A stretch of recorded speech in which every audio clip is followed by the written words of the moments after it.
વાતો મને કરી છે, એટલે હું કહું છું કે સંઘર્ષમાંથી બહાર આવ્યા છે અને નાના ક્લાસમાંથી હમણાં એને કીધું 5 છોકરાથી શરૂઆત થઈને આટલી બધી સફળતા મળી હોય તો એનો હરખ છે, એટલે એ નર્વસ છે. એવું નથી કે બીજા કોઈ કારણોથી નર્વસ છે. એક આનંદ છે, એક ઉત્સાહ છે, એ ઉત્સાહ એનો ભરપૂર છે. મારે તો સવારથી બપોર સુધી એની સાથે કામ કરવાનું છે, એટલે મને ખબર જ છે કે કેટલા ઉત્સાહી છે. એટલે એવું ન માનવું, એવું ન વિચારવું કે એ જરાક માતા પિતા આવ્યા છે, એણે સંઘર્ષ કરીને એને ભણાવ્યા છે એટલે થોડાક નર્વસ છે, બાકી બીજું કોઈ કારણ નથી. અને આપણે હજી પણ એમને શુભેચ્છાઓ આપીએ કે ખૂબ આગળ વધે, આ ક્લાસને ખૂબ આગળ લઈ જાય અને એ ખૂબ સફળતાઓ મેળવી. આપણે પણ એમાં સહકાર આપીએ અને ખૂબ આ ક્લાસને આપણે શુભેચ્છાઓ પાઠવીએ. મોહિતભાઈ આવો, તમે નર્વસ ન થાવ, અમે તમારી સાથે જ છીએ. આવો, આપણે બધા તાલીઓથી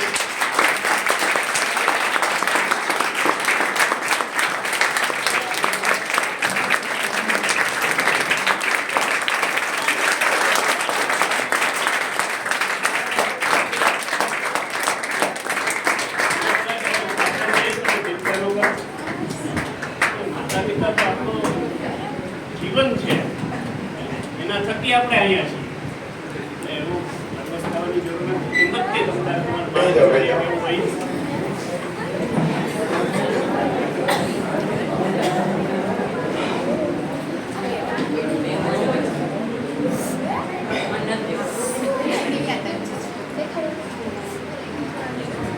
ધોરણ 10 ના બાળકો બધા, તમારા બધાની પરીક્ષા જોરદાર જાય એવી શુભેચ્છાઓ. અને પેપરમાં તમે જે આખું વર્ષ મહેનત કરી છે એનું પરફોર્મન્સ 3 કલાકમાં તમે લોકો દર્શાવવાનું છે. તો પહેલેથી લઈને છેલ્લે સુધી તમે લોકો વ્યવસ્થિત પેપર ભરજો.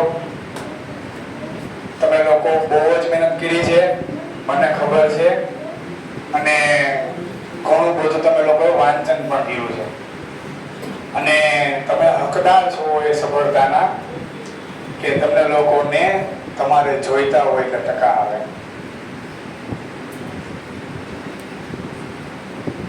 દરેક વખતે કહું છું ક્લાસમાં તમને બધાને કે તમારા માતા પિતા છે એ તમારા મોટામાં મોટા સપોર્ટર હોય. એ તમને સપોર્ટ કરે ત્યારે જ તમે લોકો આગળ વધી શકો, બાકી કાંઈ ના થાય. હું પણ મારા પપ્પાથી આમ તો છત્રી આંકડા જેવું હતું. મને ઈ કે એટલે આમ જરાક આમ જોવાનીનો જોશ હોય કે ભાઈ નહીં આમ જ કરી નાખવું છે. પપ્પા ના પડે, તો બેટા હજી નાનો છો, ખબર ના પડે. દરેક વખતે પપ્પા મને કે પણ તો હું નહીં, એ તો મારે કરવું છે, ગમે થાય. ખીજાય, હજી ખીજાય, ક્યારેક ક્યારેક હાલે રાખે બરોબર. પણ એક છે કે તમે લોકો જ્યારે પણ ટેન્શનમાં આવો ત્યારે તમારા કરતા 100 ગણું ટેન્શન તમારા માતા પિતાના હોય. ક્લાસની પાછું હું જે વાત એટલો હતો, લગભગ મેં ઘણી બધી જગ્યાએ જગ્યાનું પૂછ્યું હતું અને આમાંથી 10મું ધોરણ આપણું ચાલુ પણ થઈ ગયું હતું. જૂન મહિના સુધી પહોંચી પણ ગયા હતા. 9મા વાળા બાળકો પણ 9મું ધોરણ પણ ચાલુ થઈ ગયું હતું અને એકાએક આપણને ખબર પડી કે ભાઈ આપણે હવે જગ્યા બદલવાની જ છે, પાકું જ છે.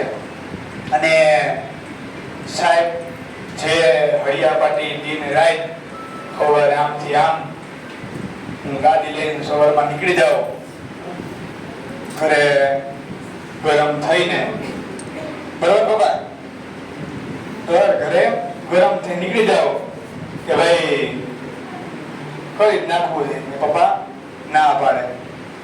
દરેક વખતે પપ્પા ના પાડે અને હું સાબિત કરવા માટે નીકળી જાઉં. એટલે વટે વાત કરવા માટે નહીં, પણ એક મારું મોટિવેશન છે. પપ્પા એમ કે ભાઈ નહીં થાય તારાથી, એટલે હું એમ કહું નહીં પપ્પા, આપણે કરી શકીએ, ગમે તે થાય, મહેનત કરીએ એટલે છે એ ચાલુ થઈ જાય. પણ આપણે એકવાર જરા ડગલું આપણે માંડીએ તો ખરા. મને પણ નહોતી ખબર કે આ જગ્યાએ આપણો ક્લાસ હશે. મને યાદ છે કે 2018 ની સાલમાં હું મૌલિકમાંથી રેલી લઈને અહીંયા સુધી આવ્યો હતો અને ખટારિયાનું જે ગેસ્ટ હાઉસ છે એજન્સી છે ને મારો ફોટો પાડેલો હતો. અને ધીમે ધીમે અનુભવો થયા ઘણા બધા કે ભાઈ આવું છે, માણસોને ઓળખામે. પછી કોરોના આવ્યો. ભલભલાને યાદ છે ભાઈ, કોરોનામાં ઘણા બધાની પરિસ્થિતિ બદલી ગઈ. કેટલા લોકોએ પોતાના સ્વજનોને ગુમાવ્યા. અને ત્યારે મને વિચાર આવ્યો કે ભાઈ હાલો હું જરાક ક્લાસ ચાલુ કરું. અને ઈ મેં જે ક્લાસ ચાલુ કર્યો હતો શરૂઆતમાં સાવ ફ્રી ઓફ ચાલુ કર્યો હતો કે જે બાળકોને ભણવું હોય એ વેલકમ છે અને એ ભણી શકે છે. અને એ શરૂઆત કરી હતી મેં 2021 ની અંદર 20 તારીખે અને જાન્યુઆરી મહિનો હતો. 15 તારીખની આજુબાજુ લોકડાઉન ખુલ્યું હતું અને 5 દિવસ સેટઅપ કરતા જતા વાર લાગી હતી. ત્યારે હું બધા વિષય ભણાવતો હતો, ગણિત, ગુજરાતી, સમાજ, સંસ્કૃત, ઇંગ્લિશ, બધા વિષયની શરૂઆત કરી મેં. પણ એક હતું કે ભાઈ મારી સાથે જેટલા પણ ગુરુજનો હતા, ભાઈ મારી સાથે જેટલા જોબ કરે છે અથવા તો મારી સાથે મારા સ્ટાફમાં છે એ મારા પણ ગુરુ સમાન છે, કેમ કે અમે લોકો સાથે હતા ત્યાં. અને મને વિચાર આવ્યો હતો કે અમે લોકો જે જોડા પડ્યા છીએ પાછા અમે એક થવા માંગીએ. અને ધીમે ધીમે અમે થયા અને અમે શરૂઆત કરી. આમાં હું એમ નથી કહેતો કે ભાઈ મેં કર્યું ને થયું, આમાં ઘણા બધાએ મહેનત કરી છે. તમે બધાનો પણ સાથ છે એમાં. મારા માતા પિતાનો પણ એમાં ફાળો છે અને મારા જે શિક્ષકો છે તો કે મારા કરતા બધા વડીલો છે, મારા કરતા હું તો સૌથી નાનો છું એમાં, એ બધાએ મને સપોર્ટ કર્યો. અને એ ફોટો હજી મેં મારી પાસે સાચવીને રાખ્યો છે કે હું એક સ્થાને હતો કે કાંઈ નહોતું મારી પાસે, અને અત્યારે કે ભાઈ મારી પાસે આટલા બધા વિદ્યાર્થીઓ છે.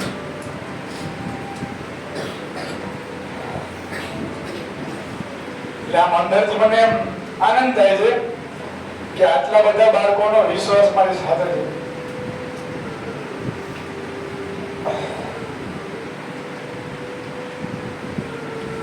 હું દરેક વખતે પડવા માંગુ છું જેથી કરીને હું ઊંચી છલાંગ લગાવી શકું. તમને બધાને ખબર છે કે દરેક વખતે સાહસ કરવામાં હું એમ વિચારતો નથી કે ભાઈ નહીં આ આપણાથી નહીં થાય, થઈ જશે, શરૂઆત તો કરીએ. એવું જરૂરી નથી કે આપણે લોકો છે એ કાંઈ ન કરી શકીએ. તમને લોકોને હું એ જ ટ્યુશનમાં કરવા માંગુ છું કે તમે લોકો પણ ઘણા આગળ વધી શકો છો. બાકી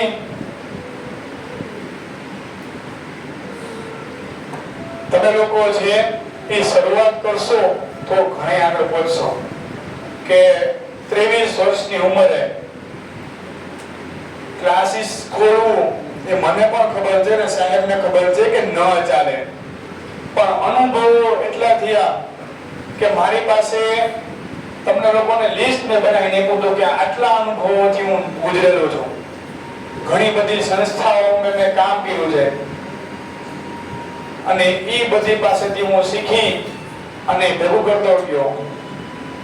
યાદ કરો છોકરાઓ, મને 23 સ્કૂલે રિજેક્ટ કરેલો હતો. 23 સ્કૂલે કોરોના પછી કે ભાઈ નહીં, અમારે અત્યારે જરૂર નથી શિક્ષકોની, તમે ના આવતા. અને મેં શરૂઆત કરી અને તમારા બધાનો મને સાથ મળ્યો. તમે બધાએ મારા નાના ભાઈ બહેન સમાન છો. મેં ક્યારે એવું નથી રાખ્યું તમારી પાસે કે હું તમારો સંચાલક છું તો હું ક્લાસીસ ચલાવું છું તો હું હેડ છું. તમારી સાથે મને નાનું બાળક રહેવાની જેમ મજા આવે છે અને મોટા ભાઈ તરીકે વર્તવાની મને મજા આવે છે.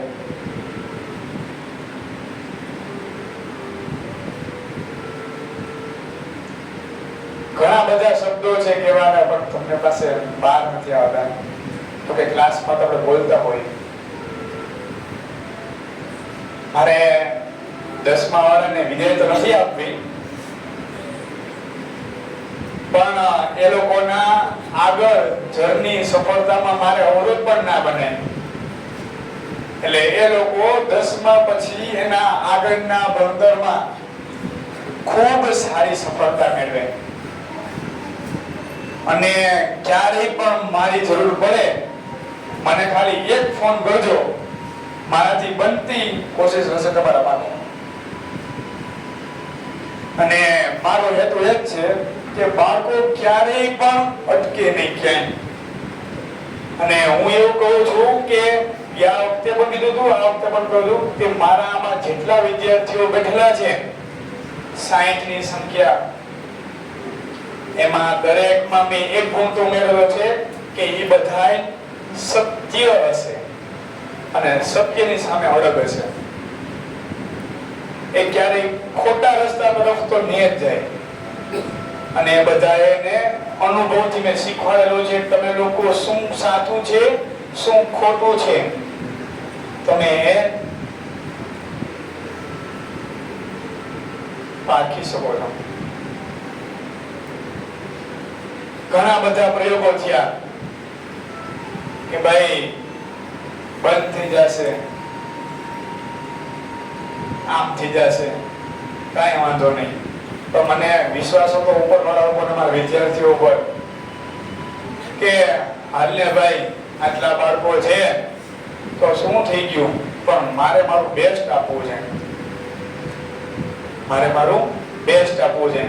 ધોરણ 8 માં લઈને 9 માંથી લઈને 10મા સુધી અમારી જે હાલની આ બેચ, એ લોકો તો 5 વિદ્યાર્થીઓથી 15 વિદ્યાર્થીઓમાંથી 20 વિદ્યાર્થીઓ સુધી પહોંચ્યા. અને અમે દરેક વખતે અપડેટ લઈ આવ્યા. એમાં હું પોતે અપડેટ નથી થયો, વિદ્યાર્થીઓએ મને અપડેટ કરાવ્યો છે કે સાહેબ તમે આવી રીતના કરાવો તો મજા આવે, તમે સાહેબ વિડીયો ઉતારો તમને બહુ મજા આવે, તમે આખા વિડીયો ઉતારીને રીલ્સમાં મૂકો અને વોટ્સએપમાં ચડાવો. અને બાળકોને એ બહુ જ ગમે કે ભાઈ ભણાવીએ અને બાળક જેવા રહીને.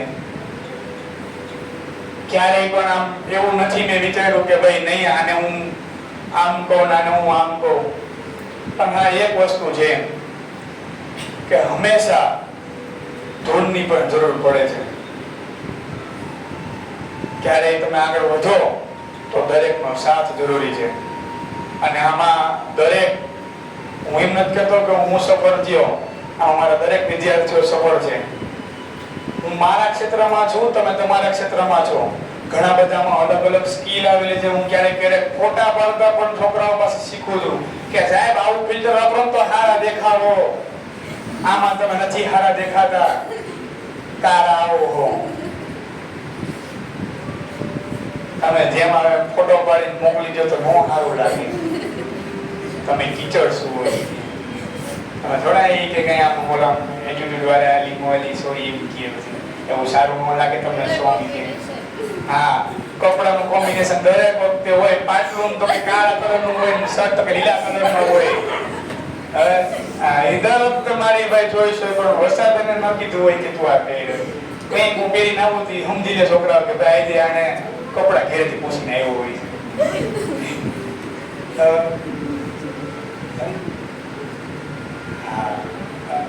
એટલે આપ સૌનો ખૂબ ખૂબ આભાર. અને બીજું હું એ કહું કે આવતે વર્ષે આપણે 11-12 કોમર્સ અને સાયન્સ ચાલુ કરીએ છીએ. તો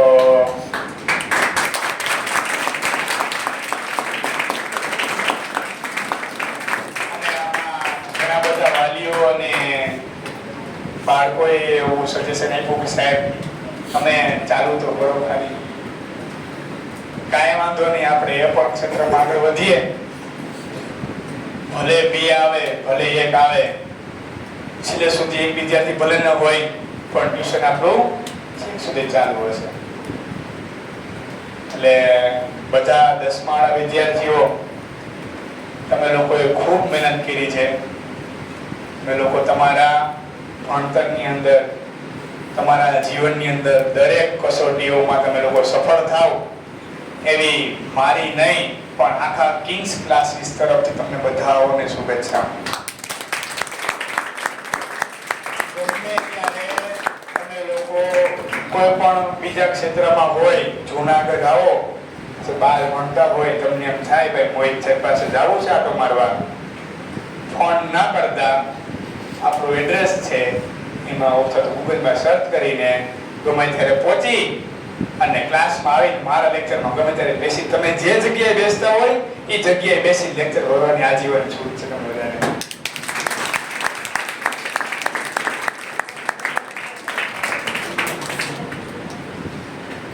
બધાએ બાળકોએ ભોજન લઈને જવાનું છે.